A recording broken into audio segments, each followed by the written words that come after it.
wurde gebeten, über marxistische Ökonomie und autoritärer Kapitalismus zu sprechen. Ich habe irgendwo bei Facebook oder den sozialen Medien in der Vorankündigung zum Vortrag gesehen, dass jemand den Witz machte, müsste es nicht, sei es nicht vertauscht, müsste es nicht eigentlich heißen autoritärer Marxismus oder marxistischer Autoritarismus und kapitalistische Ökonomie, weil natürlich da die Grundannahme ist, dass Marxismus nur autoritär sein kann und es häufig in Gegensatz gebracht wird dann zu dem freiheitlichen liberalen Kapitalismus, der oftmals dann auch gar nicht so genannt wird, sondern einfach nur die freie Marktwirtschaft.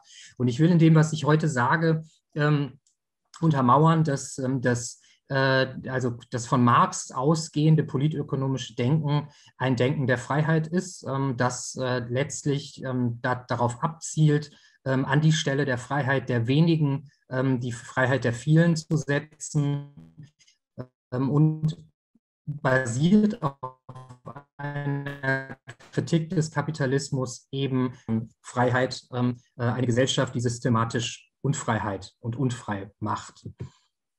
Ich habe den Vortrag so strukturiert, also in 3 Teile geteilt. Der erste Teil ist eine Diagnose der Gegenwart. Ich arbeite da seit einiger Zeit mit dem Begriff der 6-Dimensionen-Krise, um eben auch zu verdeutlichen, dass wir es nicht nur mit einer Krise der kapitalistischen Ökonomie zu tun haben, sondern dass wir es mit mehr Dimensionen zu tun haben, die letztlich auf eine Zivilisationskrise hinauslaufen. Man kann es auch die Welt von heute nennen.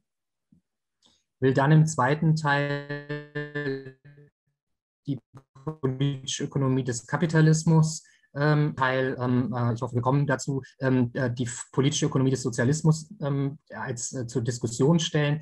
Also die Frage, wie kann aus der gegenwärtigen Gesellschaft, der Gesellschaft von heute auf der Höhe der Zeit eine sozialistische Alternative gedacht werden. Also nicht die Welt von heute, die eine Krisenwelt ist, sondern die Welt von morgen, die hoffentlich zwar vielleicht nicht alle Krisen, auch nicht die Beziehungskrisen und andere Krisen überwindet, aber doch eine vernünftiger und nachhaltiger eingerichtete Gesellschaft sein wird oder sein sollte. Kommen wir also zum ersten Teil, die 6-Dimensionen-Krise und das Ende vom Ende der Geschichte. Der Kapitalismus, in dem wir leben, ist, glaube ich, gut periodisiert als neoliberaler Kapitalismus, also ein besonderer Kapitalismus, der so in den 70er Jahren durchgesetzt worden ist und jetzt eben auch schon 50 Jahre auf dem Buckel hat fast. Dieses Kapitalismusmodell wurde uns verkauft als eines, das für wirtschaftliche und auch politische Stabilität sorgen würde, für technologische Innovation und Fortschritt und dass es ein effizientes System sei im Gegensatz zum Sozialismus, der Ineffizienz oder eine ineffiziente Wirtschaftsform sei. Es wurde vielfach, also von Milton Friedman und anderen argumentiert, dass liberaler Kapitalismus demokratisierend wirken würde. Meine These ist, die ich entwickeln will, dass eben das Gegenteil der Fall ist. Und tatsächlich sehen wir ja, dass jetzt im 5. Jahrzehnt des Neoliberalismus die Demokratie in vielen Staaten auf dem Rückzug ist. Also Stichwort globaler Autoritarismus von Donald Trump über Bolsonaro in Brasilien, über Duterte in den Philippinen, Modi in Indien, Erdogan in der Türkei, aber auch Prozesse der Entdemokratisierung und zunehmender Ausnahmeregierungen in Europa. Denken Sie allein an den Ausnahmezustand, der in Frankreich zum Normalzustand wurde, also immer wieder verlängert worden ist, aber auch die drakonischen Strafen gegen Proteste, gegen Anti-Austeritätsproteste, die es in Spanien und anderswo gegeben hat. Also auch hier zunehmend eine Tendenz zum Autoritarismus.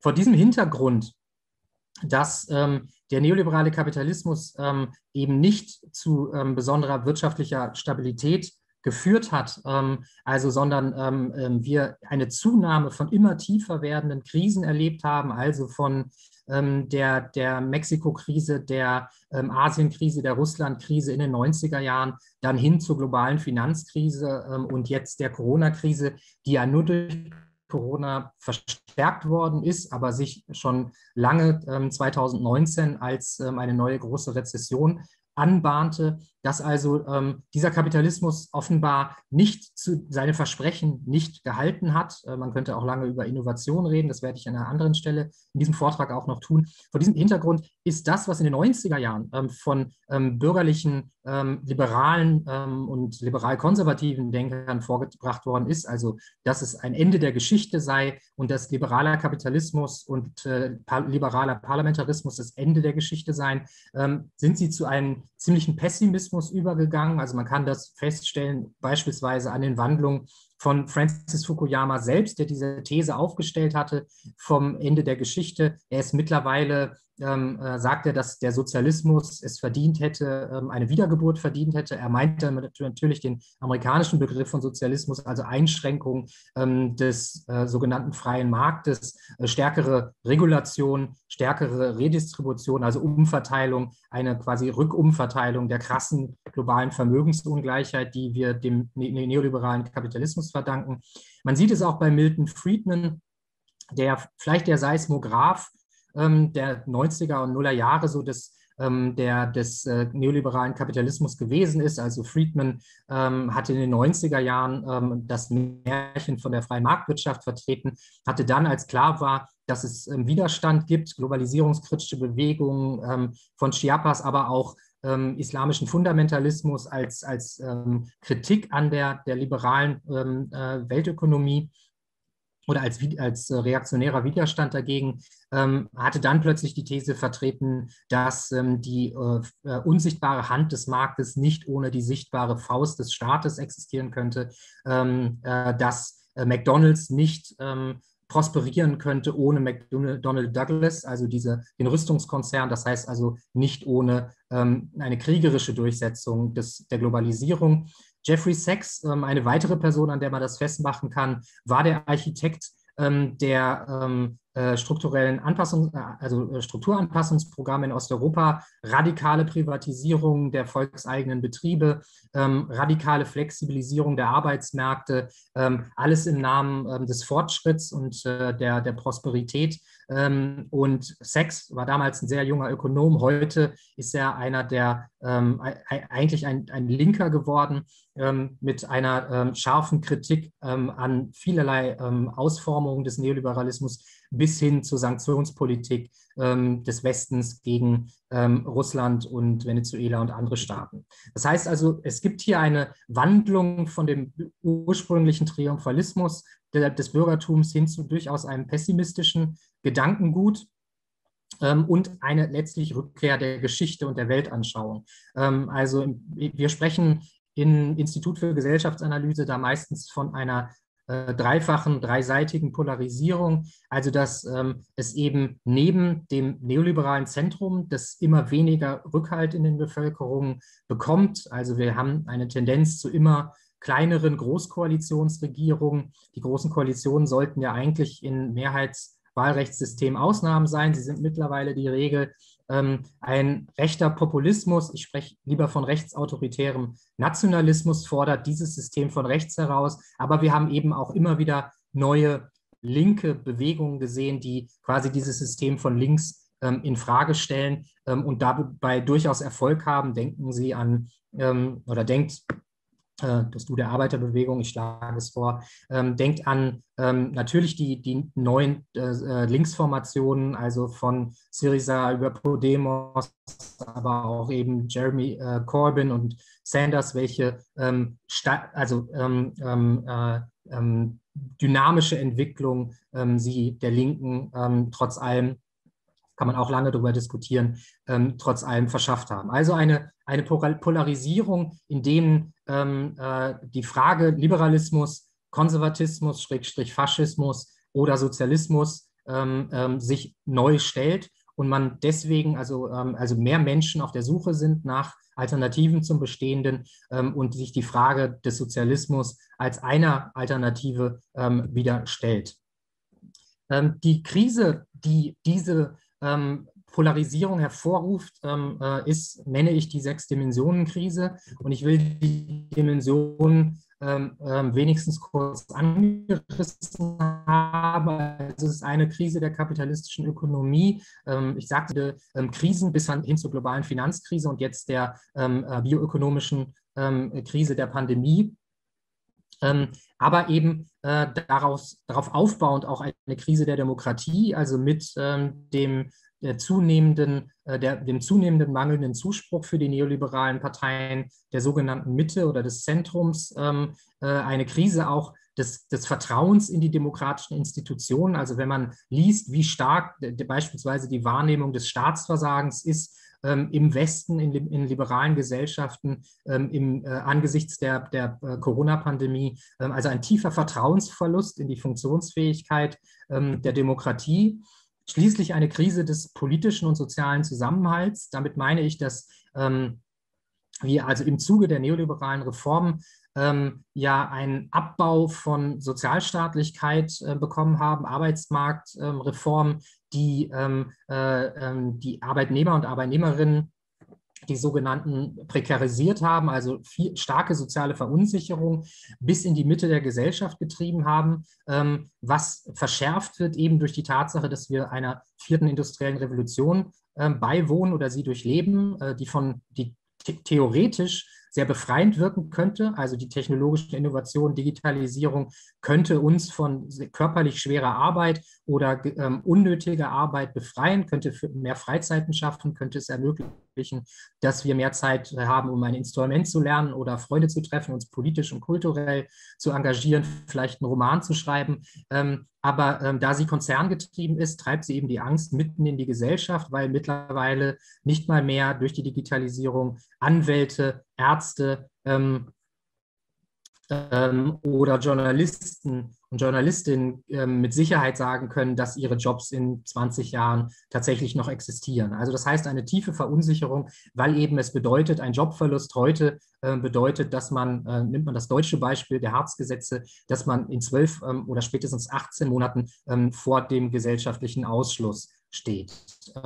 Eine Verängstigung in der Gesellschaft, die als Statusverlustangst natürlich eine besondere Triebkraft des Rechtspopulismus ist, also die Angst abzusteigen als eine Triebkraft der Rechten. Viertens ist es zweifellos eine Krise der sozialen Reproduktion. Im Neoliberalismus ist der Arbeitsmarkt ja feminisiert worden. Frauen wollten sich aus der finanziellen Abhängigkeit von Männern befreien. Allerdings hat diese Befreiung stattgefunden unter der neoliberalen Arbeitsmarktreform. Also das heißt, dass vor allem der Niedriglohnsektor von Frauen bevölkert ist und dass natürlich irgendwer noch die Nichterwerbsarbeit tun muss. Also jemand muss sich um die Kinder kümmern, jemand muss sich um die Alten kümmern, die Alten pflegen, jemand muss einkaufen, muss kochen und so weiter. Und unter den Bedingungen des Patriarchats bleibt sehr viel natürlich da an Frauen hängen und bringt halt vor allem Frauen, aber nicht nur sie, an den Rand der Belastungsfähigkeit. Also dass quasi die Frage ist, also dass quasi ein Raubbau an der Arbeit stattfindet. Hinzu kommt, dass mit der globalen Finanzkrise, insbesondere in Südeuropa und darüber hinaus, die Kosten dieser Krise durch Abbau von sozialen Sicherungssystemen auf die Familien verlagert worden ist. Also beispielsweise die massiven Kürzungen im Gesundheitssektor und im sozialen Bereich in Südeuropa, in Griechenland namentlich, die eben zu einer Sonderbelastung geführt haben. Schließlich fünftens ist die fünfte Dimension dieser Krise eine Krise der Weltordnung. Also die beschrieben ist damit, dass die US-dominierte Weltwirtschaft in die Krise geraten ist, an ihr Ende kommt. Die USA sind ein relativ absteigender Hegemon, ein relativ absteigendes Reich, Imperium. Und sie werden herausgefordert durch das nachholend entwickelnde China. Die Frage ist, ob die USA es akzeptieren werden, einen friedlichen Aufstieg Chinas akzeptieren werden, oder ob es, so wie auch schon früher in der Geschichte, der Abstieg einer hegemonialen Macht und der Aufstieg einer neuen sich in einem neuen großen Krieg artikulieren wird Und tatsächlich bereiten sich die USA ja systematisch auf einen solchen Krieg vor. Und sogar Generäle wie Hodgson haben ja sogar angekündigt, dass sie es, also öffentlich ausgesprochen, dass sie es zumindest für wahrscheinlich halten, dass die USA in den nächsten 15 Jahren einen großen Krieg gegen China führen werden. Bislang haben wir es jetzt ja schon mit Kriegen zu tun, allerdings eben als Stellvertreterkriege mit verheerendem Folgen von Libyen über Syrien bis hin durchaus auch zur Ukraine. Und dann sechstens schließlich die Krise der Ökologie, der Nachhaltigkeit und der Klimawandel. Also die Frage, ob es der Welt gelingen wird, die Klimaziele des Weltklimarats einzuhalten. Das heißt also bis Ende des Jahrhunderts die Erderwärmung auf 1,5 Grad Celsius begrenzt zu haben, weil eben ansonsten eine Klimakrise entsteht, die dramatische Folgeerscheinungen haben wird. Um nur eine zu nennen, also wenn es tatsächlich dazu kommt, dass der Klimawandel die Himalaya-Gletscher abschmelzen wird, dann ist damit die Trinkwasserversorgung und auch die Agrarwasserversorgung für ein Gebiet der Welt betroffen, das in dem bis zu 500 Millionen Menschen leben. Man kann sich vorstellen, was das für Klimafluchtbewegungen, auch durchaus Klimakriege zur Folge haben kann, wenn man jetzt schon durch die Fluchtbewegungen aus Syrien, Afghanistan und Sudan so eine Politisierung und einen Aufstieg der radikalen Rechten erlebt. Kann man sich das vorstellen, welche Konsequenzen dieser Klimawandel haben würde. Die Antworten des Liberalismus allerdings auf diese 6-Dimensionen-Krise ist in Bezug auf die ökonomische Krise, dass man die katastrophischen Expansion darauf reagiert. Aufschiebt heißt zum Beispiel, dass in die globale Finanzkrise dadurch behoben wurde, dass die Banken von den Staaten gerettet wurden und dann durch Austeritätspolitik, also soziale Kürzungspolitik, für diese Bankenrettung durch die Staaten bezahlt wurde. Also das Problem wurde verlagert. Natürlich ist auch die Geldpolitik, also die Politik der fiskalischen Expansion, der Niedrigzinsen, eine Möglichkeit, dieses Problem in die Zukunft zu verschieben. Ein drittes ist natürlich zu Lasten der Konkurrenten zu versuchen, sich größere Weltmarktanteile zu sichern. Das ist beispielsweise die Art und Weise, wie die USA und auch die Europäer, namentlich die Deutschen, versucht haben, dann auf die globale Finanzkrise zu reagieren, indem sie nämlich, also vor allem die USA, die Löhne für alle neu eingestellten Industriearbeiter in der Automobilindustrie halbiert haben, unter Obama wohlgemerkt, nicht unter Donald Trump. Also der Versuch, letzten Endes mehr Autos zu exportieren, was natürlich, wenn man die Hoffnung hat, wie es die Autoindustrie hat, dass man die neuen Mittelklassen, China hat die größte Mittelklasse der Welt, kann man sich vorstellen, dass eine derartige Expansion natürlich bedeutet, dass man die Klimakrise nicht behandeln kann. Denn der American Way of Life oder der westliche Lebensstil ist eben einfach nicht verallgemeinerbar mit einem Haus im Grünen, 2 Autos und Pendeln in die Ballungsräume. Auf die Krise des sozialen Zusammenhalts antwortet der Liberalismus letzten Endes mit Tech-Optimismus. Das sieht man in Deutschland auch bei den Grünen. Also dass sie letzten Endes Marktlösungen für einerseits, da komme ich auch noch drauf, auf die ökologische Krise formulieren, aber auch, dass die Hoffnung ist, dass letzten Endes durch die Digitalisierung immer wieder neue Jobs entstehen, die die alten, überholten ersetzen. Und der radikale Neoliberalismus will da nicht mal ein Reskilling der De-Skilled, also letzten Endes ein Programm, in dem Umschulungen systematisch über die Staatsseite erfolgen. Zur Krise der sozialen Reproduktion, sagt der Liberalismus, reagiert er eigentlich mit Eigenverantwortung.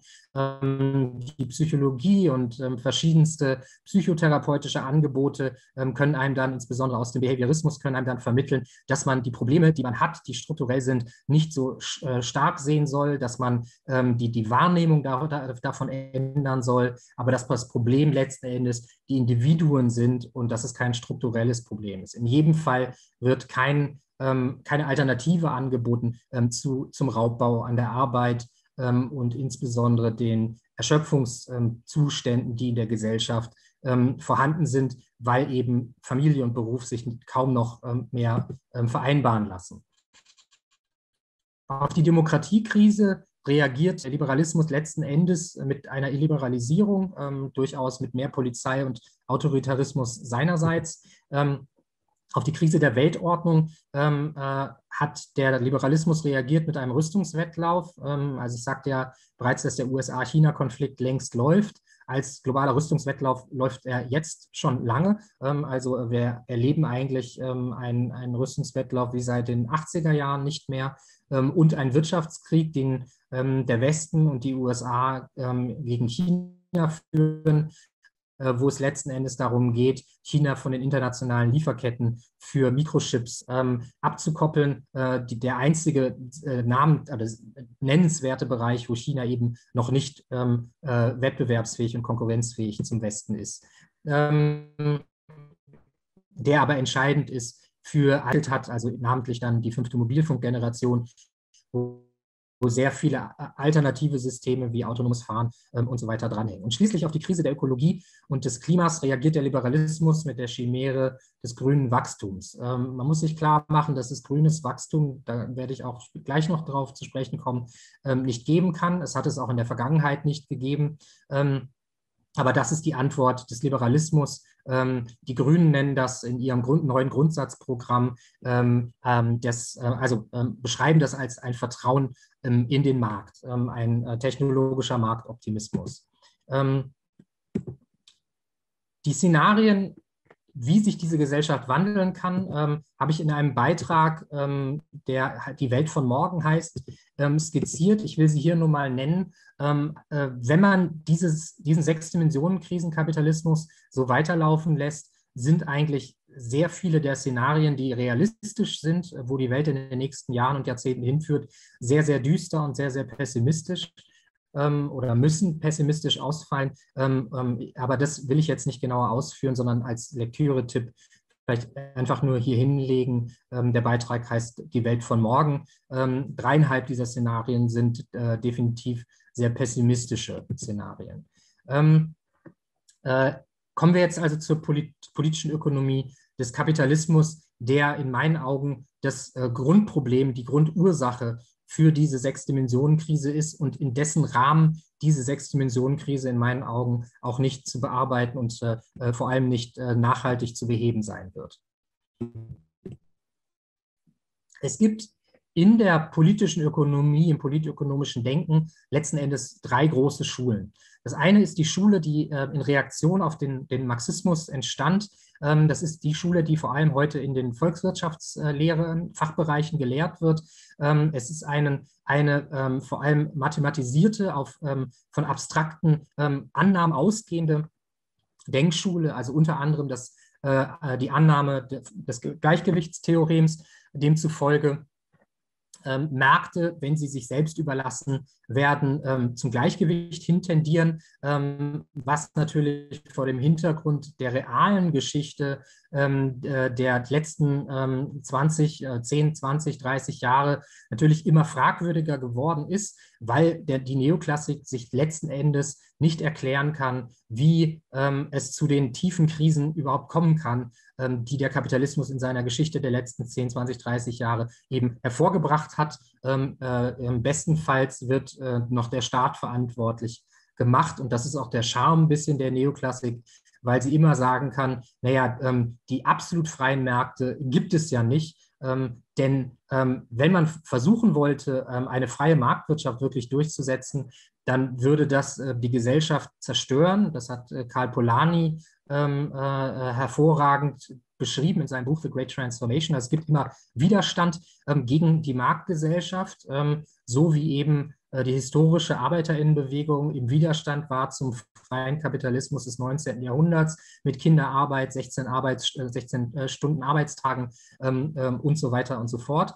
Also der Marxismus war eben gegen den Manchester-Kapitalismus, den freien Kapitalismus, die zweite Denkschule, Und die dritte Denkschule, die immer in Krisen des Kapitalismus besonders stark reüssierte, ist die sogenannte institutionelle politische Ökonomie, also John Stuart Mill, Bruno Hildebrand, Max Weber, John Maynard Keynes, John Kenneth Galbraith, Stieglitz und Paul Krugman heute. Also eine Denkschule, die letzten Endes Marktversagen, also beschreibt, wie der kapitalistische Markt versagt und dann Ausnahmen definiert, also Bereiche, in denen der Markt zurückgedrängt gehört. Letzten Endes sind es also auch die Denker des keynesianischen Wohlfahrtsstaats der Nachkriegszeit.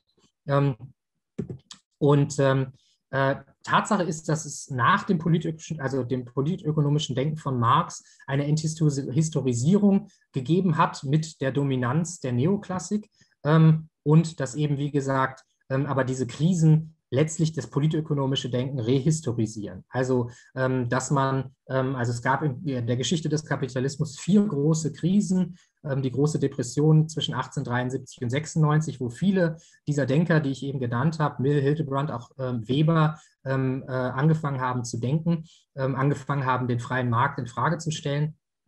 Und diese Krisen, also die zweite Krise, die Weltwirtschaftskrise der 30er, die dritte, die Krise des Fordismus in den 70er Jahren und eben die Krise des Neoliberalismus seit 2007 fortfolgende.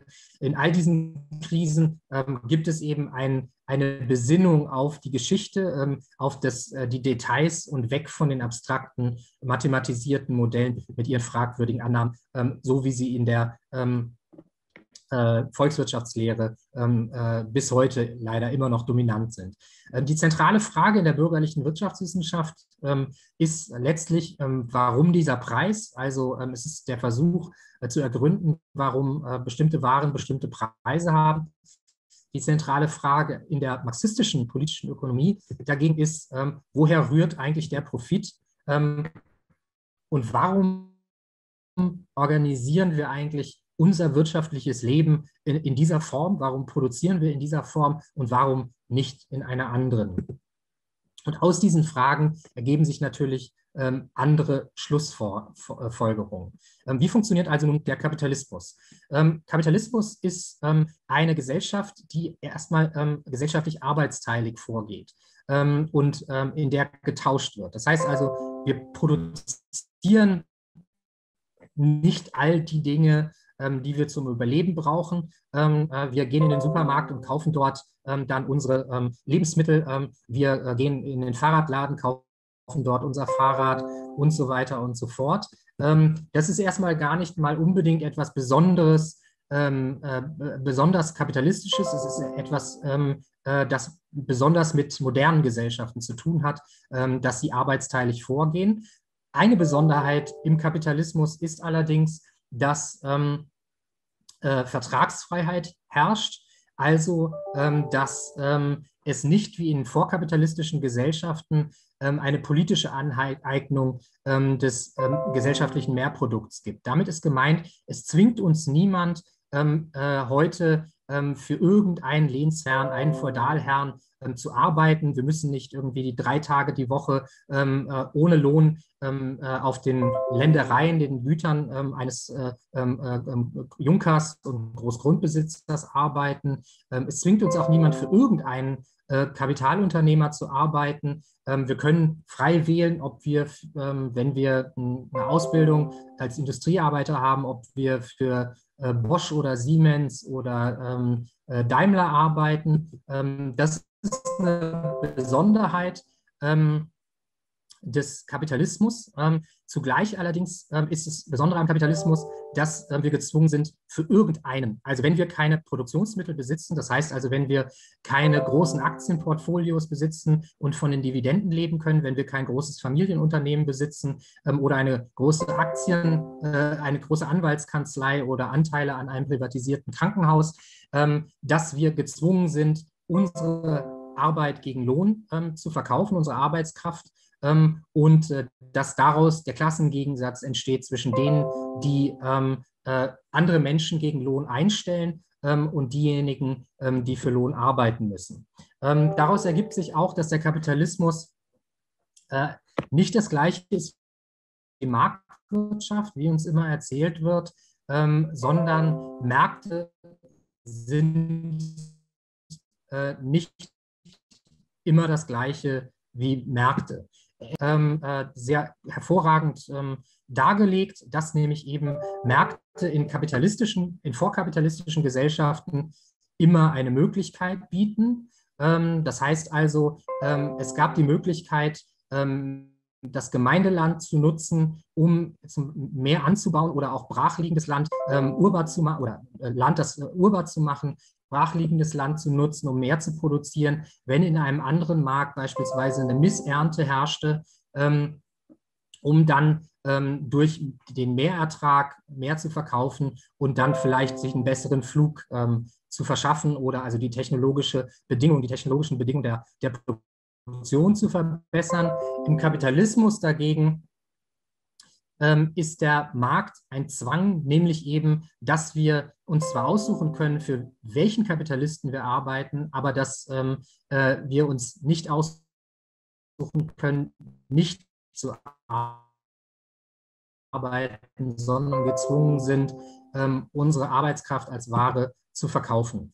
Industrielle Reservearmee zu schaffen. Also übersetzt heißt das Massenarbeitslosigkeit. Und Eric Olin Wright hat dargelegt, dass der Kapitalismus eigentlich nicht existieren kann ohne immer ein Mehrangebot von Arbeitskräften, weil natürlich, wenn Arbeitskräfte Mangelware sind, die letztlich den Preis der wahre Arbeitskraft bestimmen können dass Kapitalisten dann aber darauf so reagieren, nehmen wir vielleicht mal in den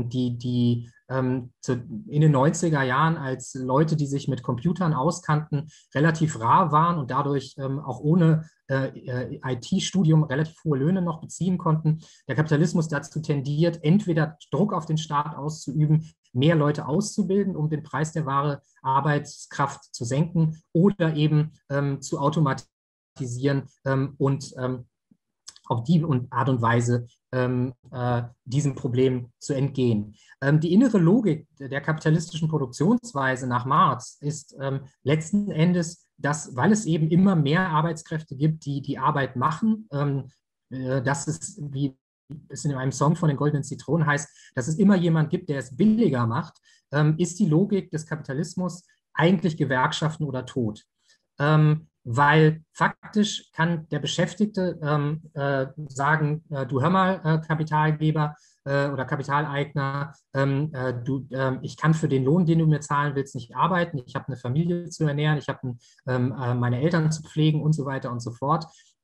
Und das reicht zum Leben nicht, die Miete ist teuer, Lebensmittelinflation und so weiter. Dann sagt der Kapitalist, ja, das sind die Bedingungen, take it or leave it. Da drüben kommt schon einer, der es für weniger macht, weil der nämlich in der gleichen Misslage ist wie du. Das heißt, es gibt eine strukturelle Macht des Kapitals gegenüber den Arbeitern und Arbeiterinnen und sie sind eigentlich gezwungen, wenn der Preis ihrer wahre Arbeitskraft nicht ständig weiter nach unten gedrückt werden soll, sich gewerkschaftlich zu organisieren. Das heißt also, ihre Arbeitskraft zu monopolisieren in Gewerkschaften und kollektiv zu verhandeln, weil sie individuell gegenüber dem Kapital verloren sind.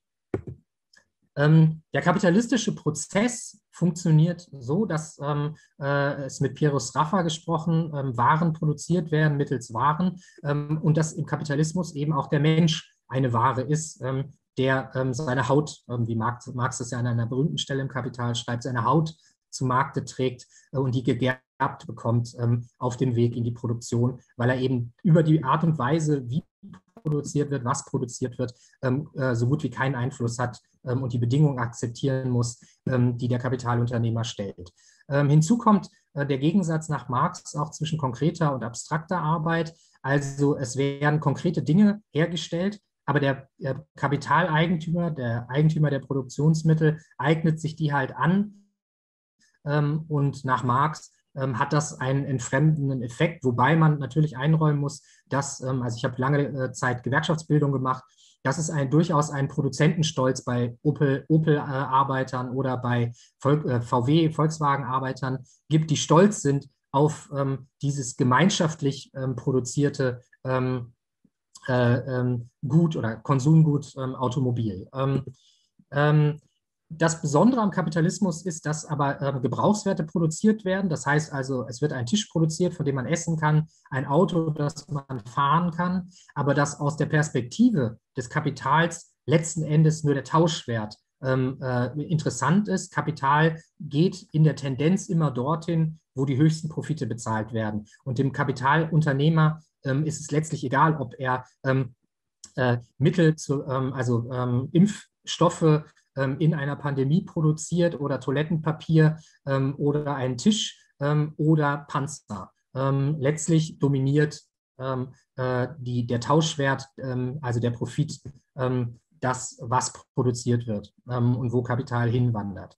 Die Produktionsfaktoren für die kapitalistische Akkumulation sind Produktionsmittel, also Maschinen, Fabrikgelände und so weiter, Rohstoffe, die eingesetzt werden, mit Arbeitskraft zusammengebracht werden und Grundrente. Damit ist gemeint halt also zum Beispiel der Kauf des Bodens, auf dem eine Fabrik steht, oder die Pacht eines Bodens. Der Akkumulationszyklus im Kapitalismus sieht nach Marx ja so aus, dass ein Kapitalist Geld investiert in eben diese Produktionsfaktoren, um eine Ware zu produzieren, also ein Auto, und am Ende mehr Geld zu haben. Also es bleibt am Ende immer Profit übrig, in der Regel bleibt Profit übrig, und dieser Profit wird aber im Kapitalismus nur zum Teil verkonsumiert als Luxusprofit, und der größere Teil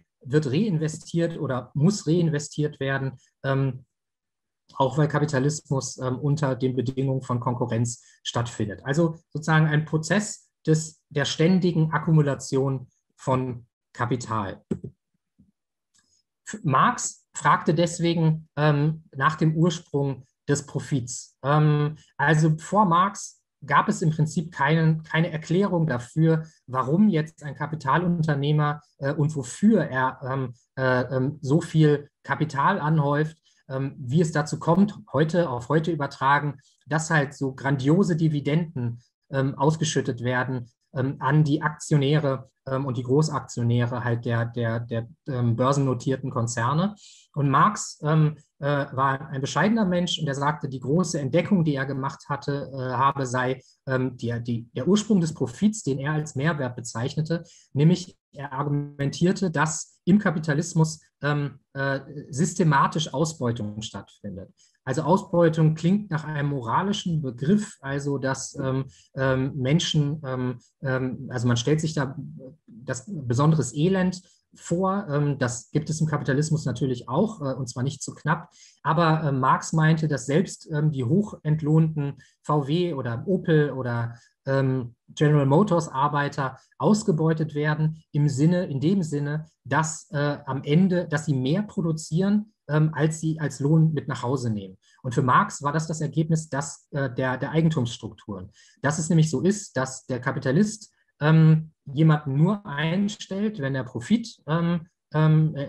davon Profit sich erwartet, und dass der Lohn letzten Endes, das ist nur, also quasi die produzierten Werte eines Arbeiters von 4 Stunden, vielleicht 5 Stunden, vielleicht 3 Stunden am Tag deckt, und er die letzten 3, 4, 5 Stunden eben kostenlos oder unentlohnt für den Kapitaleigentümer arbeitet, einfach weil der Kapitaleigentümer die Bedingungen bestimmt. Bei uns wird 8 Stunden gearbeitet und das ist dein Lohn, und take it or leave it. Für Marx war damit klar, dass historisch im Kapitalismus der Kampf immer darum sich dreht, also dass es die Möglichkeit, den Arbeitstag bis zum Ende auszudehnen, dass dem Grenzen gesetzt werden. Also die Menschen müssen 8 Stunden schlafen. Das heißt, es gab diese 16-Stunden-Grenze, und es gab auch die Kämpfe für einen kürzeren Arbeitstag, also den 10-Stunden-Tag, dann den 8-Stunden-Tag. Und Marx prophezeite, dass der relative Mehrwert, also der entscheidende sein würde, also nämlich der Anteil, den die Arbeiter und Arbeiterinnen nicht für sich, sondern für das Kapital arbeiten. Und dass das eben der Kampf sei, die gesellschaftlichen, gewerkschaftlichen Kämpfe letztlich um Zeit, weil natürlich die Produktivitätsentwicklung auch bedeutet, dass wir heute mit dem gleichen Lohn locker nach Hause gehen könnten durch einen 4-Stunden-Arbeitstag und nicht einem 8-Stunden-Arbeitstag oder sogar den entgrenzten Arbeitstagen, die wir heute so erleben. Das war also für Marx letzten Endes so das geschichtliche Entwicklungsgesetz, diese Kämpfe, also für wie viele Stunden arbeiten wir eigentlich für uns selbst und wie viele Stunden arbeiten wir eigentlich für Großaktionäre und ihre Dividendenausschüttung. Für Marx war auch klar, dass die Profitmaximierung, die im Kapitalismus stattfindet, nicht ein Ausdruck von Gier war. Sarah Wagenknecht hat ja beispielsweise in ihrem Buchtitel, einen der letzten Bücher, den Begriff Gier verwendet. Faktisch aber war Marx davon überzeugt, dass die Profitmaximierung nicht das Problem von Individuen sei, die den Hals nicht zu voll bekommen können, sondern dass es ein systemisches Problem sei, also wirklich im System selbst angelegt, dass jeder Kapitalist, jede Kapitalistin den Profit maximieren müsse bei Strafe des eigenen Untergangs. Und die Frage ist natürlich, wie kam Marx darauf? Also warum gibt es nach Marx im Kapitalismus einen Zwang zur Profitmaximierung? Marx analysierte, dass ja eben die Einzelkapitalien in Konkurrenz zueinander stehen, aber letztlich nicht wissen können, nachdem sie die Produktionsmittel bezahlt haben, die Rohstoffe, die Arbeitskräfte und die Grundrente, also nach einem Akkumulationszyklus so ein Auto produziert haben oder einen Tisch, es unklar ist, ob sie den Tisch später auch verkauft bekommen. Also allein in der Autoindustrie haben wir ja Überkapazitäten von 30%. Und wer garantiert eigentlich, dass das Auto dann kein Ladenhüter wird? Und diese Unsicherheit, ob jetzt zum Beispiel nicht Toyota unter den gleichen Produktionsbedingungen billiger produziert oder das gleiche qualitativ gleich hochwertige Auto wie Opel also günstiger produziert, diese Angst, dass man quasi nicht, wie Marx es nennt, mit der gesellschaftlich notwendigen durchschnittlichen Arbeitszeit produziert, die zwingt eben im Kapitalismus zur ständigen Profitmaximierung. Die zentrale Frage im Kapitalismus ist natürlich die, wer produziert was, wie und zu welchem Zweck. Ich sagte ja bereits, dass die Beschäftigten natürlich, also trotz der erkämpften Mitbestimmungsrechte, die es beispielsweise insbesondere natürlich in der betrieblichen Mitbestimmung auch in Deutschland gibt, aber die natürlich auch immer umkämpft sind, dass letztlich im Kapitalismus die Demokratie am Fabriktor oder an der Bürodrehtür endet. Also die Bedingungen, was produziert wird, wer es produziert und wie und zu welchem Zweck, werden eben von Kapitalseite diktiert. Und auch die Frage, warum heute zum Beispiel noch Menschen auf der Welt verhungern, lässt sich eben nicht beantworten mit der Antwort, die Erde sei überbevölkert. Wir wissen durch die UNO, dass diese Erde allein von ihren Möglichkeiten locker 14 Milliarden Menschen ernähren könnte. Das Problem, warum Menschen hungern, ist, dass sie sich die Nahrungsmittel nicht leisten können. Oder auch die Frage, warum sterben Menschen an AIDS oder an Ebola? Weil es uns noch nicht gelungen ist, Medikamente dafür zu entwickeln. Nein, sondern anders als bei der Corona-Pandemie, die auch den globalen Norden betrifft, ist es eben für private kapitalistische Pharmakonzerne viel profitabler, in Beauty-Produkte, alle möglichen Schönheitskonsumgüter da in diese Richtung zu forschen und Profite zu erwirtschaften, als Gegenmittel für AIDS oder Ebola zu entwickeln, vor allem Ebola, weil eben bis dahin nur die nicht kaufkräftigen Menschen im globalen Süden davon betroffen gewesen sind. Also man sieht ja, was möglich ist, wenn es auch den globalen Norden betrifft. Also die Grenzen der bürgerlichen Demokratie enden, wie gesagt, am Fabriktor und der Bürotür. Und zugleich wird auch im Kapitalismus zwar geplant, also die Unternehmen planen, sie investieren nicht, wenn sie keine Profiterwartungen haben, aber diese Planung findet natürlich nicht demokratisch statt. Also die Beschäftigten, die alles produzieren, die alle Werte schaffen, sind nicht eingebunden. Sie sind auch nicht eingebunden in Standortverlagerung, Standortschließung und so weiter. Und zugleich ist die Produktion anarchisch, weil eben sie nicht in der Lage ist, die Dinge, alle Dinge zu produzieren, die wir als Menschen brauchen, weil wir darüber auch nicht entscheiden können und sie periodisch immer wieder Krisen hervorruft. Diese Krisen sind zugleich wiederum Transformationskrisen. Also jede Krise des Kapitalismus schafft einen neuen Kapitalismus oder verändert den Kapitalismus grundlegend. Also die Grundstruktur, Eigentumsstruktur bleibt zwar dieselbe, aber die Oberflächenstruktur ändert sich. Für Marx bestand die historische Mission des Kapitalismus darin, dass er die Produktivkräfte entwickelt, also den ganzen Reichtum zu schaffen, durch die Industrialisierung, den wir heute in der Welt sehen, den wir täglich beobachten können, auch wenn er vielleicht durch einen Zaun oder auch umgrenzt ist oder von Polizei geschützt wird vor uns. Aber das war nach Marx die Vorstellung der historischen Mission des Kapitalismus. Er schaffe eben die materiellen Grundlagen für weniger, also gesellschaftliche und individuelle Freiheit. Das heißt also zum Beispiel für weniger notwendige Arbeit, für mehr Freiheiten, für mehr Freizeit. Und das Problem allerdings im Kapitalismus ist, dass er ständig Wirtschaftskrisen produziert, die uns als quasi Naturzusammenhang erscheinen. Also als wäre die globale Finanzkrise ein Vulkanausbruch und nicht die Folge eines Systems, in dem immer noch wir Menschen Verhältnisse zueinander eingehen. Also als wäre es quasi ein Gott von außen.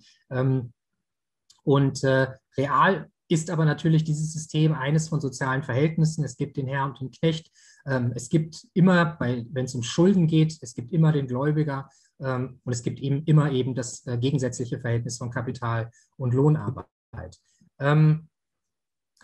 Warum aber führt Kapitalismus notwendigerweise zu immer tieferen Krisen? Da müssen wir zurückgehen zu der Formel GW-G', also der Produktion von Waren. Profit wird angeeignet, dieser Profit wird reinvestiert und Kapital akkumuliert sich. Es gibt nämlich, man könnte ja argumentieren, naja, das, was der Kapitalist privat aneignet, also die großen, gigantischen Vermögen der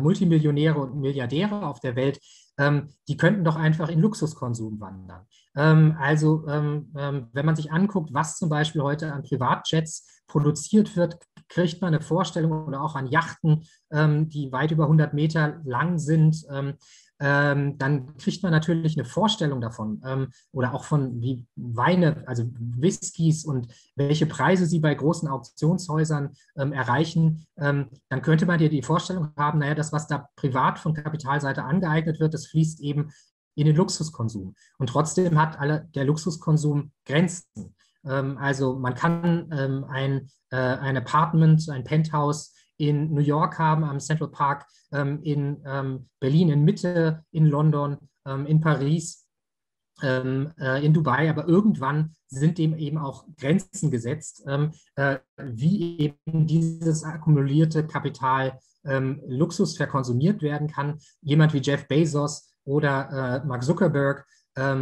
sind absolut nicht in der Lage, das, was sie da an Kapital angehäuft haben, auch nur im entferntesten auszugeben. Und im Ergebnis sitzt zum Beispiel ein Apple-Konzern heutzutage auf immer mit schwankenden Zahlen, aber zwischen 200 und 300 Milliarden US-Dollar an Cash-Reserven, die nicht profitabel investiert werden können. Denn auch den technologischen Reinvestitionen, also es wird ja nicht alles in Konsumgüter produziert im kapitalistischen Prozess, sondern auch es werden Maschinen produziert, mit Maschinen werden Maschinen produziert, die dann weiter produzieren, aber auch dies verlagert oder reproduziere das Problem der Überakkumulation ja letzten Endes nur auf erweiterter Stufenleiter. Also sozusagen schafft immer größere und tiefere Widersprüche im Kapitalismus. Die Frage ist also, wohin mit dem überschüssigen Kapital? Letztlich kann man davon ausgehen, dass Kapitalismus im Jahr im Durchschnitt mindestens 3% um 3% Bruttoinlandsprodukt wachsen muss, weil es ansonsten zu tiefsten Krisenerscheinungen und ökonomischen Verwertungsproblemen im Kapitalismus kommt. Also es gibt einen ökonomischen Wachstumszwang. Zugleich setzt der Kapitalismus immer wieder überschüssige Arbeit frei. Also erinnern wir uns an das 19. Jahrhundert. Es wurden die sogenannten gefährlichen Klassen geschaffen. Der große Grundbesitz fraß den kleinen Grundbesitz. Der große Kapitalist fraß den kleinen Kapitalisten und wurde dadurch immer größer. Immer mehr Menschen wurden ins Proletariat, also in die Lohnabhängigkeit, hinabgeworfen. Aber für all die gab es nicht genügend Arbeitsplätze. Viele wurden kriminell, wurden in Arbeitshäuser gezwängt. Und die Überschussarbeit wurde dann exportiert. Also Siedlerkolonialismus im 19. Jahrhundert, die Kolonialisierung Amerikas, Südamerika, also Nordamerikas und Südamerikas, auch Australiens, die Völkermorde an den Ureinwohnern. All das war ein Effekt eben des Exports von überschüssiger Arbeit, der sogenannten gefährlichen Klassen. Heute sieht man das natürlich auch in der kapitalistischen Durchdringung Afrikas, also des globalen Südens. Seit 2006 sind mehr Menschen von Lohn abhängig, als sie früher alles Kleinbauern waren, Subsistenzbauern. Und das erzeugt natürlich einen enormen Druck, insbesondere wenn diese Menschen in den Städten keine vernünftigen Arbeitsplätze finden, wohin es sie dann zieht. Und deswegen, also es gibt diese Überschussarbeit und Ökonomen gehen davon aus, dass es auch 2,5% Bruttoinlandsproduktswachstum braucht, um allein den Beschäftigungsstand zu halten, der durch Automatisierung und Robotisierung verloren gegangen ist. Das heißt also, ich sagte es vorhin ja bereits, also die Technologie und die Produktivitätsfortschritte, die eigentlich ein Segen sein könnten, außerhalb eines kapitalistischen Systems, weil sie uns eben von notwendiger harter Arbeit befreien würden als Gesellschaft, sind im Kapitalismus selbst ein Fluch in Form der Angst vor Arbeitslosigkeit und dann der Angst vor gesellschaftlichem Ausschluss. Schließlich ist es dann so, also dass Kapitalismus zwangsläufig wachsen muss. Und es stellt sich die Frage im Hinblick natürlich auf die Klimakrise, kann es überhaupt grünes Wachstum geben? Also ich sagte ja vorhin schon bereits, dass wenn man jetzt in der Vergangenheit zurückgeht, hat es sowas wie grünes Wachstum nicht gegeben. Und das hat einen Grund. Mit David Harvey, der sich da auf den dritten Band von Marx, des Marxischen Kapitals bezieht, kann man aus seinen letzten Veröffentlichungen sagen, dass es nicht nur das Problem der Wachstumsrate ist, also 2,5% oder 3% Bruttoinlandsproduktswachstums, sondern das Problem ist die Wachstumsmasse.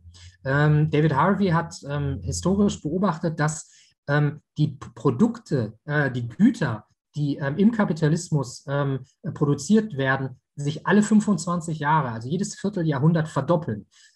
Es ist natürlich klar, dass selbst wenn es dann grüne Einsparnis oder Einsparung in Emissionen, also dem ökologischen Fußabdruck und so weiter gibt, dass die mindestens durch die Wachstumsmasse aufgehoben werden, wenn der Kapitalismus gezwungen ist, alle 25 Jahre die Masse der produzierten Güter zu verdoppeln. Das heißt also, der Kapitalismus ist grundlegend nicht in der Lage, wird nicht in der Lage sein, die Klimakrise auch nur annähernd zu bearbeiten. Er ist ein System, das ökologisch nicht nachhaltig ist. Und damit ist es ein System, das der Kapitalismus oder die kapitalistischen Krisen ein System ist, in dem es ein zu viel gibt und nicht ein zu wenig. Und es ist quasi die Überakkumulation, es ist das zu viel, das in die Barbarei führt, weil es dann im Ergebnis bei einem bestimmten Teil der Bevölkerung ein zu wenig schafft. Zu wenig, weil es sich in den Krisen eben bestimmte Dinge nicht leisten kann, obwohl sie im Überfluss vorhanden sind. Das heißt also, Kapitalismus löst seine Krisen oder eine Möglichkeit, die Krisen zu bearbeiten, wenigstens temporär, ist die Landnahme. Also in Folge von Marx haben Rosa Luxemburg und andere argumentiert, Es müsste immer ein nicht kapitalistisches Außen gehen, in dem also das kolonialisiert werden könnte, in dem überschüssige Waren und überschüssige Arbeit, überschüssiges Kapital quasi hinexportiert werden könnte. Die Geschichte des Kapitalismus seit den 30er Jahren hat allerdings gezeigt, dass Kapitalismus auch durch innere Landnahme das Problem zumindest temporär bearbeiten kann, indem nämlich das überschüssige Kapital in Bereiche fließt, die vormals nicht in Wert gesetzt waren. Das heißt, die vormals nicht kapitalistisch organisiert gewesen sind. Das erleben wir heute mit den ganzen Entwicklungen, Privatisierung von öffentlichem Eigentum. Weil natürlich, die Bildung ist öffentliches, freies Gut, zumindest in Mitteleuropa. Gesundheit ist, es gibt öffentliche Gesundheitssysteme, die Rentensysteme waren umlagefinanziert in Deutschland und Kapital für Kapital ist das natürlich eine unglaublich interessante Anlagesphäre, wenn man jetzt Studierenden Bildungskredite beispielsweise gegen Zins und Zinseszins anbieten kann, wie es in den USA der Fall ist, oder wenn Teile der Rente, wie in Deutschland mit der Riester-Rente, kapitalgedeckt werden und Kapital in diese Anlagesphären fließen kann. Und das ist sozusagen letzten Endes die Art und Weise, wie der Kapitalismus die Krisen löst. Also oder versucht zu lösen, indem er immer mehr Bereiche unserer normalen öffentlichen Daseinsvorsorge dem kapitalistischen Profitprinzip unterwirft. Also dass Bildung, Gesundheit zur Ware werden, bis hin zu Wasserprivatisierung in Cochabamba, also im globalen Süden, in Bolivien, wo es die Massenproteste gab, dass man nicht mehr öffentliche Brunnen nutzen konnte, sondern von Nestle also Wasser in Plastikflaschen beziehen musste. Also das sozusagen als die Art und Weise, wie Kapitalismus versucht, die Krisen zu lösen, was aber letzten Endes im Ergebnis für uns eine Form der Barbarisierung ist. Von daher ist diese Alternative, die Karl Kautsky beschrieb, also entweder Sozialismus oder Barbarei und die vor allem heute mit Rosa Luxemburg verbunden wird, die es aber von Kautsky aufgriff, ist eine reale Alternative oder ein reales Problem und hochaktuell vor dem Hintergrund der Sechs-Dimensionen-Krise. Das heißt, es stellt sich die Frage nach der Alternative, aber wie könnte, Stichwort historisches Scheitern oder Zusammenbruch des Staatssozialismus, wie könnte eigentlich eine sozialistische Alternative im 21. Jahrhundert aussehen, die diesen Kapitalismus mit all seinen Problemen und Widersprüchen und Barbarisierungspotenzialen ersetzt. Und damit komme ich zum dritten Teil. Ich hoffe, Sie haben noch etwas oder ihr habt noch etwas Geduld. Der ist nicht ganz so lang. Also was ist Sozialismus? Häufig wird unter Sozialismus ja eine Bewegung verstanden. Eduard Bernstein hat gesagt, das Endziel sei eben nichts, die Bewegung alles. Aber ich glaube, dass Sozialismus nur sinnvoll definiert werden kann als eine Wirtschafts- und Gesellschaftsordnung, eine Gemeinwirtschaft, zu der eben auch die Frage gehört, wer ist eigentlich Eigentümer im Sozialismus? Also wie viel ist Staatseigentum, wie viel ist genossenschaftliches Eigentum, wie viel ist aber auch kleines Privateigentum. Oder ist Privateigentum ein Teil einer sozialistischen Wirtschaftsordnung? Zugleich ist es aber auch, um nochmal Bernstein aufzugreifen, es ist aber auch die Bewegung gegen die Zumutungen seitens des Kapitalismus, die immer darauf gedrängt hat, historisch die Arbeiterinnenbewegung, Kinderarbeit, ausufernde Arbeitstage und so weiter einzudämmen und zu regulieren. Auch das ist letzten Endes Sozialismus. Und der Sozialismusbegriff ist dann letzten Endes das verbindende Element für alle diese Bewegung. Man könnte jetzt verschiedene Sozialismusformen unterscheiden, das will ich jetzt nicht tun. Oder das will ich überspringen und kurz die Ordnung skizzieren, also die alternative Wirtschaftsordnung, die Sozialismus ist. Es ist schon so, dass Marx und Engels und auch viele in ihrer Nachfolge eher skeptisch waren gegenüber fertigen Konzepten, zu sagen, so wird unsere sozialistische Gesellschaft aussehen dahin streben wir jetzt, egal, und jedes Land wird in die gleiche Richtung streben. Der Grund war dafür, dass man jetzt kein großes Buch Der Sozialismus von Marx kennt oder finden kann, dass natürlich die Bedingungen einer sozialistischen Umgestaltung der Wirtschaft und Gesellschaft nicht von uns selbst gewählt werden. Also die Bedingungen von beispielsweise großen Transformationen oder Revolutionen waren eben historisch zufällig, wenn auch nicht ganz zufällig. Tatsache ist aber, dass, also oder nicht ganz zufällig, denn sie waren häufig das Ergebnis von verheerenden Kriegen. Also wir haben große Sozialismuswellen nach dem Ersten Weltkrieg gehabt, dann aber auch nochmal nach dem Zweiten Weltkrieg, insbesondere im globalen Süden, Stichwort chinesische Revolution. Und in all diesen Situationen gab es dann breite Mehrheiten und auch Diskussionen über die Sozialisierung. In der deutschen Geschichte beispielsweise beim Reichsrätekongress 1918 und auch nach 1945. Tatsache ist, dass für Deutschland betrachtet es einen verfassungsgemäßen Weg zum Sozialismus durchaus gibt. Das hat Wolfgang Abendroth in der Debatte mit Forsthoff dargelegt. Und das Positive, wenigstens für die deutsche Debatte, auf die ich mich jetzt beziehe, ist, dass die Grenzen des Möglichen mittlerweile sich doch deutlich verschoben haben. Also es war ja lange so, dass linke Politik sich scheinbar allein aufs Umverteilen konzentrierte. Also allein zum Beispiel die programmatischen Eckpunkte der Linkspartei von 2007 in Deutschland hießen: Deutschland ist ein reiches Land, woraus dann folgerte, ein reiches Land kann sozialpolitisch gegen Kinderarmut vorgehen, kann gute Mindestlöhne durchsetzen, dass jeder von der Arbeit leben kann und so weiter und so fort. Aber es war ein Umverteilungsprogramm. Mittlerweile haben wir eine Diskussion über letztlich die Eigentumsfrage. Die Eigentumsfrage, die lange tabu war, wird wieder gestellt.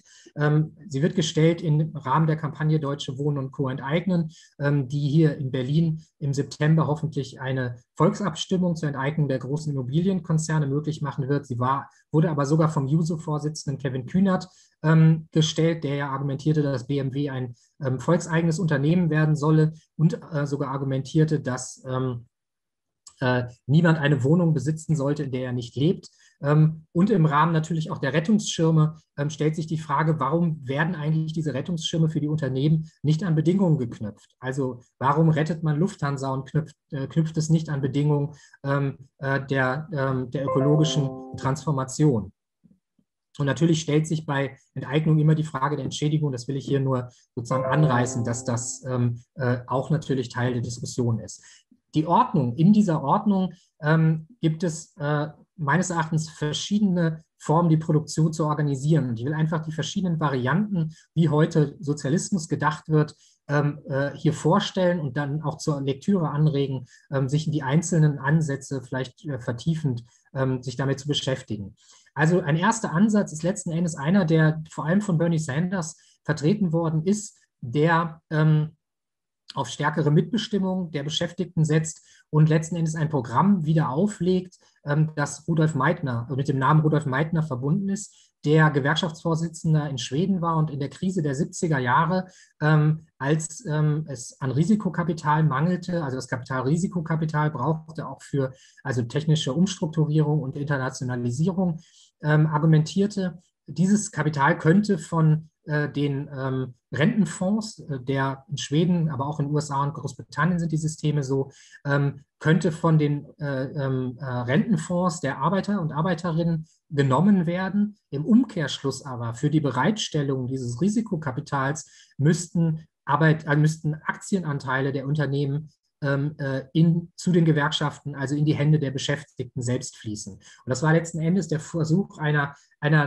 längerfristigen Übergangs des privatkapitalistischen Eigentums in die Hände der Arbeiter und Arbeiterinnen selbst. Ein bisschen vielleicht wie in dem jugoslawischen Arbeiter-Selbstverwaltungsmodell. Das zweite Modell ist, glaube ich, in meinen Augen etwas weiterreichender als das von Sanders. Ich habe das in einem Text, das ist hier der kurze Werbeblock, der heißt Warum, Darum und Virum Sozialismus. Da ist auch vieles drin, was ich hier vortrage, wenn man das nochmal nachlesen will. Also habe ich den Ansatz Hilferding 2.0 genannt. Hilferding hatte im Reichsrätekongress 1918 die Frage gestellt, was sind eigentlich reife Industrien und wie kann es uns gelingen, die Produktion in die Hände der Arbeiter und Arbeiterinnen selber zu bringen. Für ihn waren reife Industrien dabei entscheidend. Dabei dachte er vor allem an die Kohle- und Stahlindustrie, weil er sagte, wenn wir Kohle und Stahl verstaatlichen oder sozialisieren, bestimmen wir damit eigentlich auch die Bedingungen für alle anderen Bereiche, weil wir können dann als Gesellschaft bestimmen, wie wir zum Beispiel verbilligte Kohle und verbilligten Stahl, welchen anderen Bereichen der gesellschaftlich notwendigen Produktion wir dorthin geben wollen. Ich habe das mal durchdacht, also für die heutige Gesellschaft und in meinen Augen wären reife Industrien, deswegen 2.0, die Banken. Weil letzten Endes ohne eine Sozialisierung der Banken es nicht möglich ist, auch überhaupt nur sozialökologische Transformation zu denken, weil die Banken eben die dominante Kapitalform sind, mit der man ähnlich dann die gesellschaftlichen Bereiche, die man fördern will, entwickeln kann, zu Lasten dann von den gesellschaftlich schädlichen Bereichen. Also das wäre letzten Endes dann der Hilferding 2.0 Ansatz. Auch da, das klingt utopisch vielleicht, aber faktisch war man in der globalen Finanzkrise dadurch sehr nah dran, denn die Banken waren auf staatliche Hilfen angewiesen und es fehlte letztlich, natürlich war es eine Machtfrage, aber es wäre theoretisch möglich gewesen, die Banken, die auf staatliche Hilfen angewiesen waren, zu sozialisieren. Es wurde halt nicht gemacht, weil der politische Wille dazu fehlte und eben die Machtverhältnisse so sind, wie sie sind. Der dritte Ansatz wäre der einer demokratischen Planung, der sehr viel stärker die Eigentumsfrage stellen würde. Und ein vierter Ansatz, eben der, ich will das auch nur kurz hier nennen, der Kybernetik-Sozialismus-Ansatz von Cockshott und anderen, der letzten Endes darauf hinausläuft, die Kritik von neoliberalen oder liberalen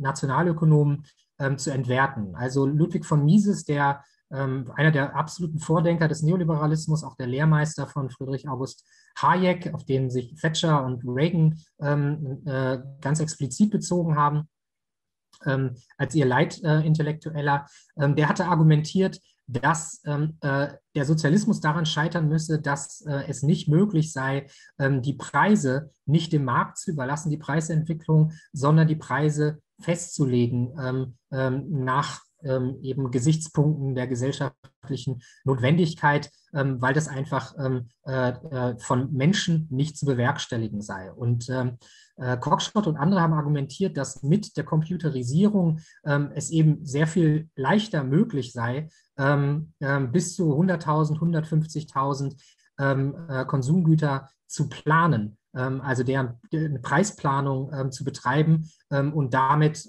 die gesellschaftliche Entwicklung in besonders effizienter Weise vonstatten gehen zu lassen.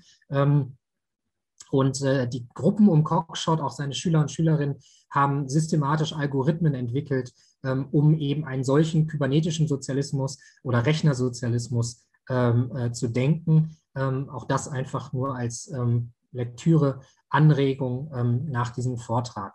Fakt ist, dass es aber um die Eigentumsfrage Sozialismus nicht drum herum gehen kann, weil es eben Grenzen von Redistribution und Regulation gibt.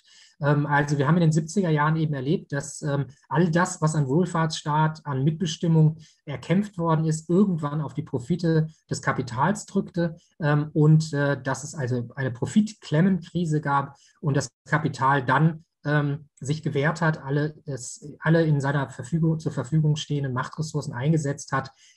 Und im Ergebnis haben wir den Neoliberalismus bekommen mit eben einer massiven Schwächung der Gewerkschaften im Innern und der Globalisierung, die die Kapitalmobilität gesteigert hat und es eben ein System geschaffen hat, in dem das Kapital heute die Arbeiter und Arbeiterinnen der verschiedenen Länder gegeneinander ausspielen kann und auch die Staaten gegeneinander ausspielt für Subventionen, die es dann einkassiert, wie beispielsweise Nokia dann vom Land Nordrhein-Westfalen, bis es dann eben nach Rumänien abgewandert ist, weil es eben das kann. Und natürlich gibt es auch Grenzen des Wachstums auf einem endlichen Planeten, das hatte ich bereits gesagt. Es gibt aber auch als weitere Problematisierung Grenzen der Genossenschaften. Also dieses System der Meitner-Fonds beispielsweise oder also dem Übergang zu genossenschaftlichen Unternehmen, die, wenn man gewerkschaftliche Bildungsarbeit macht, unglaublich beliebt sind. Es gibt ja in Spanien beispielsweise wirklich Weltkonzerne, die genossenschaftlich organisiert sind. Und trotzdem wird es keinen Weg zum Sozialismus geben ohne die Eroberung der Staatsmacht. Denn Kapitalismus hat immer solche nicht kapitalistischen Nischen produziert und natürlich produzieren auch genossenschaftliche Konzerne unter Weltmarktbedingungen, unter Weltmarktkonkurrenzbedingungen.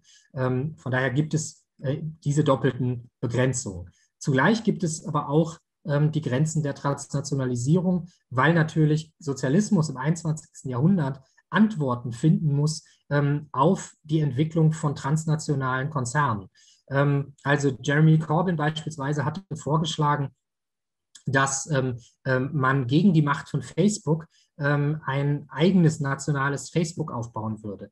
Aber wenn natürlich die Logik von Facebook ist, so alle Menschen ideell, alle Menschen der Welt zu verbinden oder die Logik von eBay, alle Menschen der Welt zu verbinden, um einen globalen Markt, einen transparenten Markt, ein super Einkaufszentrum quasi herzustellen, dann ist natürlich, muss der Sozialismus heute Antworten auf diese Transnationalisierung finden. Und ich habe ein paar für die einzelnen Bereiche des Lebens ein paar skizziert. Also fangen wir an mit Essen, Wohnen und Caring, also der Sorgearbeit.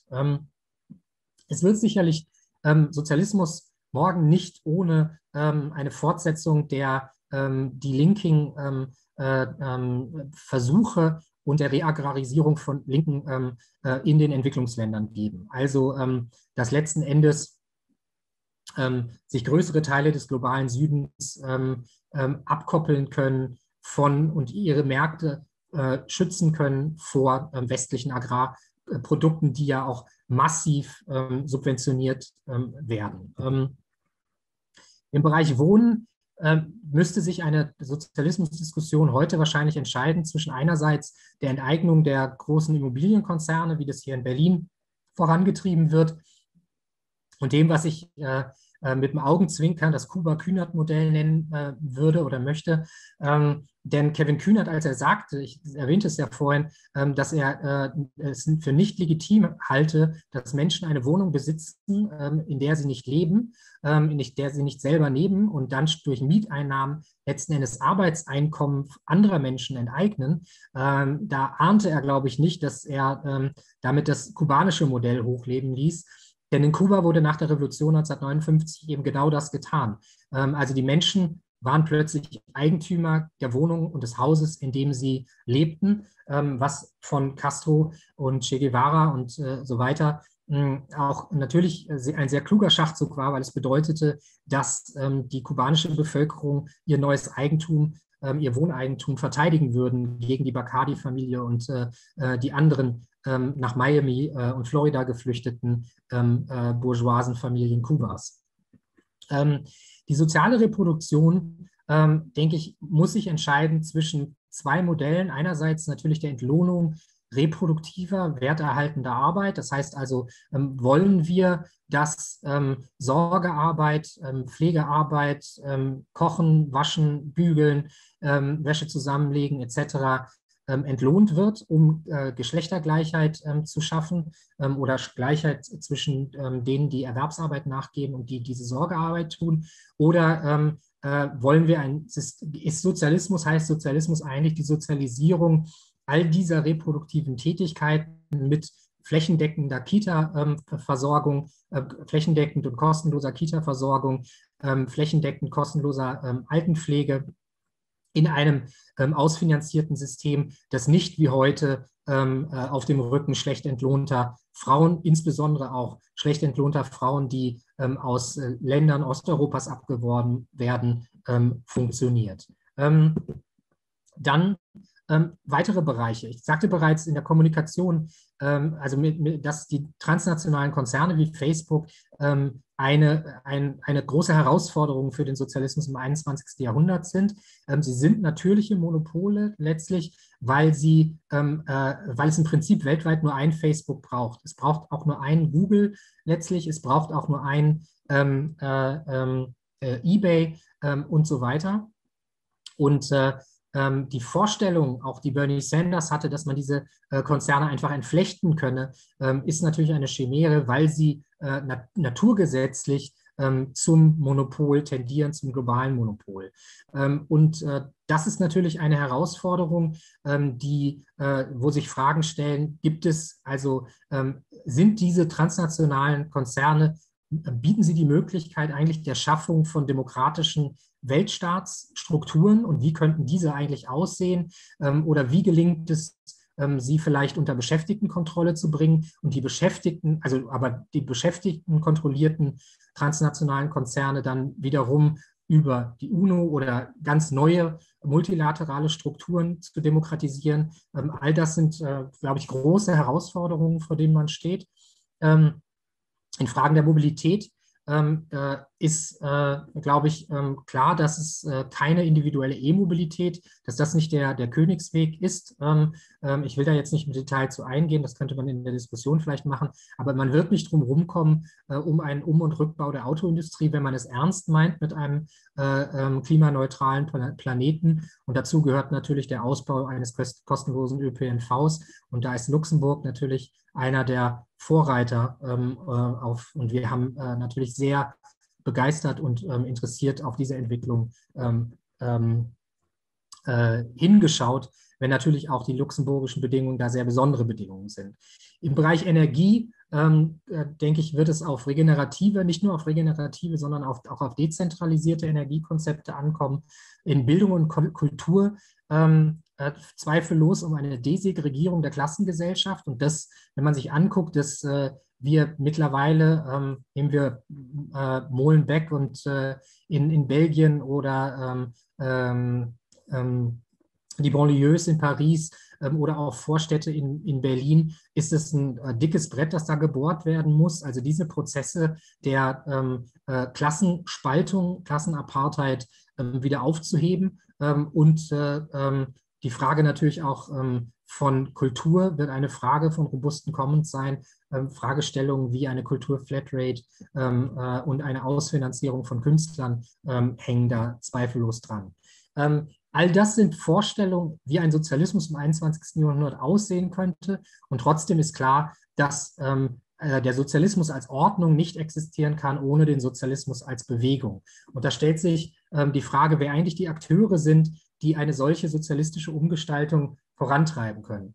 Und da gibt es meines Erachtens Lehren aus dem, was Mario Candayas mal den sozialdemokratischen Neoliberalismus genannt hat, also Mitte-Links-Regierung, der Mitte-Links-Neoliberalismus der späten 90er und 2000er Jahre, die rot-grüne Regierung in Deutschland von zum Beispiel, aber auch der Clintonismus oder die Blair-Regierung in Großbritannien. Diese Lehre scheint in meinen Augen zu sein, dass die neuen sozialen, also dass es nicht ohne die Gewerkschaften möglich sein wird, nicht ohne die organisierte Arbeiterklasse diesen Weg zu beschreiten nämlich vor dem Hintergrund der Tatsache, dass die neuen sozialen Bewegungen in diesem sozialdemokratischen Neoliberalismus ja durchaus an der Macht beteiligt wurden, also die Frauenbewegung, die Umweltbewegung, auch die Schwulen- und Lesbenbewegung und so weiter. Und dass aber faktisch von deren viel weitreichenderen Forderungen, also die Frauenbewegung nach Entlohnung der Erwerbsarbeit, der Nichterwerbsarbeit, nach Equal Pay, nach kostenloser Reproduktionsversorgung, dass all diese Sachen nicht realisiert worden sind, sondern man stattdessen letztlich abgespeist wurde mit Quotenregelungen in DAX-Konzernen oder Sprachregelungen, die letztlich das Kapital nichts kosten, oder auch in der Ökologie, dass wir eben nicht den Ökosozialismus bekamen, keine Konversion der Industrien in sozialökologischer Richtung, sondern stattdessen sowas wie das Dosenpfand oder Markt, also Emissionshandel, also das Handeln der Konzerne, wer wie viel die Umwelt verpesten darf. Das erklärt ich mir also es lässt sich in meinen Augen nur erklären mit der Tatsache, dass diese Bewegungen an der Macht beteiligt wurden, zu einem Zeitpunkt, wo die Gewerkschaften in der schwersten Defensive des Neoliberalismus in ihrer Geschichte waren und dass sie eben ausfielen als genau derjenige Akteur, der diese materiellen feministischen Forderungen, die materiellen ökologischen Forderungen hätte tatsächlich durchsetzen können gegen das Kapital. Und von daher ist die Politikweise für diese Richtung in meinen Augen das, was wir in Deutschland als neue Klassenpolitik diskutieren, als verbindende Klassenpolitik bei uns in der Rosa-Luxemburg-Stiftung. Damit ist gemeint, eben Forderungen, die Mehrheiten ansprechen und zugleich aber den ausgebeutetsten und unterdrücktesten Minderheiten in besonderem Maße helfen. Um ein Beispiel zu nennen, von dem Mietendeckel beispielsweise profitieren alle, die Mieter sind, hier in Berlin, aber insbesondere profitieren natürlich Frauen und ethnische Minderheiten, Zugewanderte davon, weil sie in besonderem Maße im Niedriglohnsektor beschäftigt sind, in besonderem Maße von Altersarmut betroffen sind und es natürlich befreiend ist, wenn man seinen prügelnden Ehemann beispielsweise verlassen kann, weil man noch eine bezahlbare Wohnung findet, anstatt dass man aus ökonomischer Not beim prügelnden Ehemann bleiben muss. Also das wäre zum Beispiel ein Beispiel für eine neue Klassenpolitik. Die Frage ist, was Etappensiege sind. Also da würde ich mit Rosa Luxemburg sagen, also dass das Tagesziel immer ist, also radikale Reformen, die die Bedingungen für den Kampf um das Endziel verbessern. Ich glaube aber, dass tatsächlich es keinen direkten Weg zum grünen Sozialismus gibt, also keinen ohne einen globalen linken oder sozialistischen Green New Deal, weil die Voraussetzung wäre in meinen Augen, die Kräfteverhältnisse zwischen Kapital und Arbeit wieder zu verschieben, also zugunsten der Arbeit und in der Gegenentwicklung zu dieser krassen Verschiebung der Kräfteverhältnisse zwischen Kapital und Arbeit seit den 80er Jahren. Der Leo Panitch, der große marxistische Intellektuelle, der im Dezember mit einer Corona-Erkrankung gestorben ist, der hat einmal gesagt, dass eben der Sozialismusaufbau durchaus in einer Welt stattfinden wird, die aussieht wie Blade Runner, weil es eben keine Abkürzung in der Geschichte gibt. Und da wäre man aber wieder bei dem Punkt, wir können uns den Sozialismus ausmalen, wie er sein soll. Wir müssen auch einen Kompass haben, in welche Richtung wir gehen wollen. Aber der Zeitpunkt und die Bedingungen, die können wir eben nicht bestimmen. Bis dahin braucht es sehr viel Organisierungsarbeit. Und da hoffe ich, meinen eigenen Beitrag zu leisten. Und ihr leistet natürlich euren Beitrag auch. Und mit dem können wir jetzt in die Diskussion übergehen. Vielen Dank.